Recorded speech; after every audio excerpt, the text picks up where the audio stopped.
C'est à 18h20 hier soir qu'Émile Louis, le suspect numéro 1 de l'affaire des disparus de Lyon, est interpellé à son domicile de Draguignan par la section de recherche de Paris.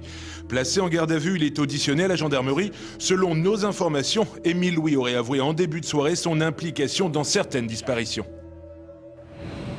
C'est l'une des affaires criminelles les plus marquantes de ces dernières années dans le département. L'affaire des disparus de Lyon avec la disparition de 7 jeunes filles dans les années 70.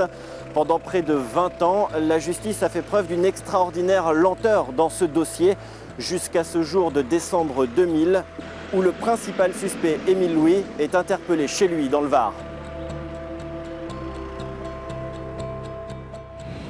Émile Louis devrait être transféré cette nuit à Auxerre pour être entendu par le juge d'instruction. Des fouilles pourraient être effectuées dès demain pour tenter de faire un parallèle avec les aveux de celui qui était depuis 21 ans le suspect numéro 1.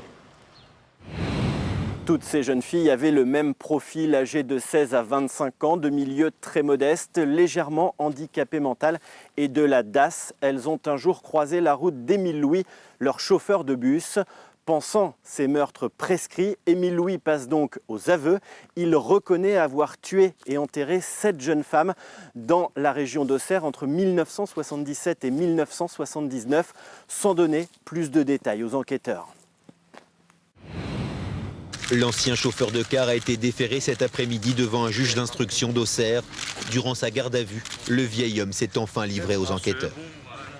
Émile Louis a avoué avoir tué les 7 jeunes filles dont les familles se sont constituées partie civile après avoir eu des relations sexuelles librement consenties, a-t-il indiqué. Il a expliqué son comportement par des pulsions incontrôlées. Émile Louis est rapidement mis en examen pour enlèvement et séquestration, mais pas pour meurtre, les corps n'ayant pas encore été retrouvés. Dès lors, des fouilles rapides démarrent ici, dans ce secteur de Rouvray, sur indication du principal suspect. Les fouilles entreprises dans la matinée à Rouvray, près d'Auxerre, n'ont rien donné pour l'instant. Émile Louis a pourtant indiqué aux enquêteurs les 7 lieux où il a enterré ses victimes, toutes dans un même périmètre. 2 de ces lieux ont été fouillés sans succès. Les gendarmes reprendront leurs recherches dès demain.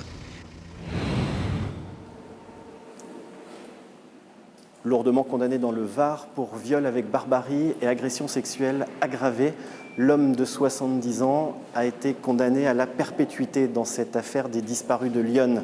Une peine confirmée en 2006. Émile Louis avait fait appel de ce jugement, mais il est mort en prison en octobre 2013. Il n'y aura donc pas de nouveau procès. Émile Louis est mort en emportant son terrible secret avec lui.